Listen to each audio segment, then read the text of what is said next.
یہ وظیفہ ہے پورے رمضان کا۔ نبی پاک علیہ السلام نے روزہ دار کو صبر کرنے کا کہا، فرمایا تو تم نے کوئی بیہودہ بات نہیں کرنی، کوئی گالم گلوچ نہیں کرنی، اور اگر کوئی تم سے لڑائی جھگڑا کرے، کوئی بیہودہ بات کرے تو تم نے کیا کہنا؟ انی صائم مرتین، تم نے 2 مرتبہ کہنا ہے بھائی میں تو روزہ دار ہوں۔ کوئی جھگڑا کرنا چاہے، لڑائی کرنا چاہے، برا بھلا کہے، کوئی الجھانا چاہے تو کہنا انی صائم، میں روزہ دار ہوں۔ یہ وظیفہ یاد کریں گے؟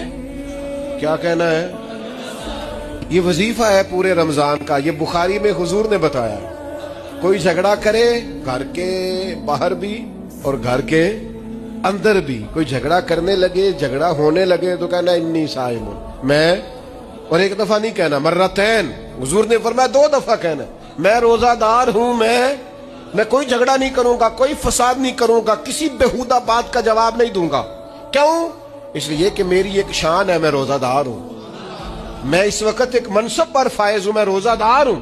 یہ وظیفہ پکانا ہے ہر بیہودہ بات سے، ہر جگہ۔ اور حضور علیہ السلام نے فرمایا، یہ بھی بخاری میں موجود ہے، فرمایا جس نے جھوٹ بولنا اور اس پر عمل کرنا نہیں چھوڑا، اللہ کو اس کے بھوکا پیاسا رہنے کی کوئی حاجت نہیں ہے۔ جھوٹ ہی نہیں چھوڑا اس نے، ابھی بھی جھوٹ بول رہا ہے روزہ رکھ کے بھی۔